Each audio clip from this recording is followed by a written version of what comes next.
J'ai trouvé le meilleur moyen de jouer Karchakrok. Et oui, tout le monde l'adore car tout le monde adore Cynthia. Tout le monde se souvient de son combat légendaire sur Pokémon Diamant et Perle. Et surtout, tout le monde se souvient de cette musique incroyable que je ne peux pas vous passer pour des raisons de droit d'auteur, mais que je peux vous jouer à l'harmonica.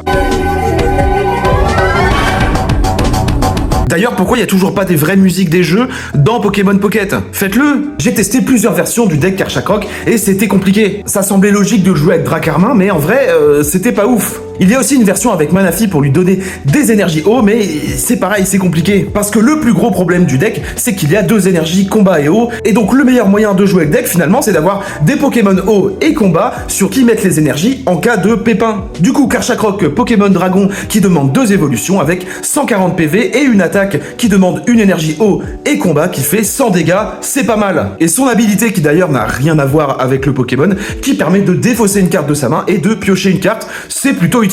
Mais ce qui va le rendre incroyable, c'est la carte Cynthia qui l'accompagne, qui permet de faire 50 dégâts supplémentaires pendant un tour, donc 150 dégâts. Et pour l'accompagner, nous avons donc le golem Regice. Moi je l'appelle Régis. Régis Pokémon de base avec 110 PV, c'est pas mal, et une attaque pour 2 énergies eau qui fait 50 dégâts.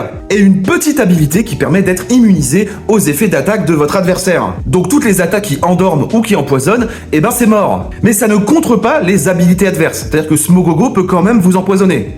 Attention, l'idéal c'est de le mettre au premier tour pour tanker, et si vous avez une Ondine Laradine, ça peut vous faire un démarrage explosif. Et le troisième protagoniste de ce deck, c'est Marshado, Pokémon de combat de base 80 PV, une attaque pour 2 énergies qui fait 40 dégâts. Mais si un de vos Pokémon est mort au tour d'avant, il fait 100 dégâts, on connaît, c'est le Revenge Killer de la méta. Je trouve que ce deck est la meilleure façon de jouer Karchakrok, mais attention, le deck est ok, mais il est pas incroyable. Mais je tenais à vous le partager parce que Karchakrok, on a quand même envie d'essayer de jouer avec.